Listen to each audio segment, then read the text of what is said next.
বাসায় এসে দেখলাম আমার স্বামী তার রুমে গেট লাগিয়ে বসে আছে, আর মেয়েটা গুনগুন করে গান গাইছে আর আমাদের জন্য খাবার বাড়ছে। মেয়েটাকে বেশ খুশি খুশি লাগছে, কিন্তু আমরা যখন চলে যাচ্ছিলাম তখন কিন্তু এত খুশি ছিল না। কি হয়েছে রে, তুই এত খুশি কেন? তখন সে কিছুই বলল না।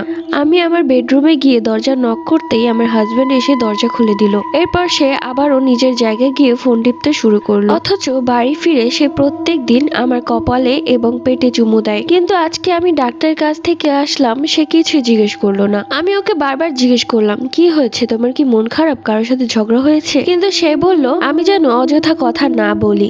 এরপর থেকে আমাদের মাঝে কেমন যেন একটা দূরত্ব শুরু হয়ে গেল। কেমন যেন আমার স্বামী আমার কাছ থেকে পালাতে লাগলো, যেন তার চোখের সামনে আমাকে না দেখলে সে বেঁচে যায়। আমিও বুঝতে পারছিলাম না কেন সে এরকম করছে। একদিন ভর দুপুরবেলা মেয়েটা কাপড় ধোয়ার পর ছাদে গিয়েছিল কাপড় শুকা দেওয়ার জন্য। ছাদ থেকে নামার কিছুক্ষণ পরেই দেখলাম আমার স্বামীও ছাদ থেকে নামলো। আরো একদিন রাতের বেলা আমার ঘুম ভেঙে যায়, তাকিয়ে দেখলাম আমার স্বামী পাশে নেই। আমি উঠে ওয়াশরুমের দিকে গেলাম, কিন্তু ওয়াশরুমে নেই। সেই মেয়েটার রুমের দিকে যেতেই শুনতে পেলাম আমার স্বামী ওর রুমেই আছে। আমার আর বুঝতে কোনো কিছুই বাকি রইল না। রাগে আমার শরীর কাঁপছিল।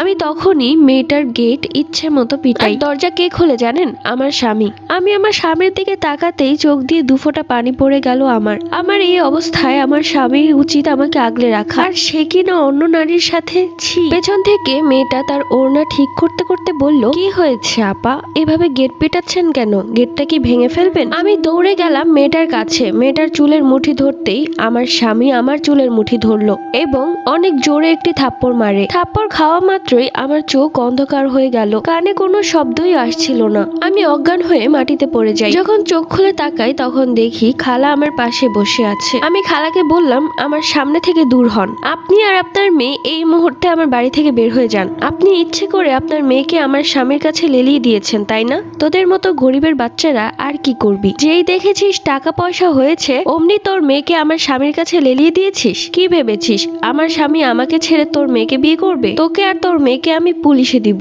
আমার সংসারের মধ্যে আগুন লাগাতে এসেছিস? তখন সে খালা বলল, একদম চুপ, নয়তো জিপ টেনে ছিঁড়ে ফেলবো। ভালো করেছি, আমার মেয়ে এই বাড়ির বউ হবে, তুই রাস্তায় গিয়ে মরবি। ইচ্ছে করেই আমি আমার মেয়েকে তোর স্বামীর কাছে পাঠিয়েছি, যাতে এই সয় সম্পত্তি সব আমাদের হতে পারে। কথাগুলো কেমন যেন আমার হৃদয় ছিদ্র করছিল। এদের জন্য আমি এত কিছু করলাম, পরিবার ভেবেছিলাম, আর তারা কি করলো? আমি বললাম, তুই আর তোর মেয়ে এক্ষুনি বের হবি নাকি আমি পুলিশকে ফোন করব। এমনকি পুলিশের নাম্বার ডায়াল করতেই তারা ভয়ে আমার বাড়ি থেকে বেরিয়ে যায়, আর যাওয়ার সময় জোর গলায় বলে যে তোকে আমি দেখে নিব, এই সবকিছু আমার মেয়েরই হবে, দেখিস তুই রাস্তায় রাস্তায় মরবি। ভুল করেছিলাম, পুলিশের কাছে কমপ্লেন করলেই ভালো হতো। পার্ট 3 লাগবে, কমেন্ট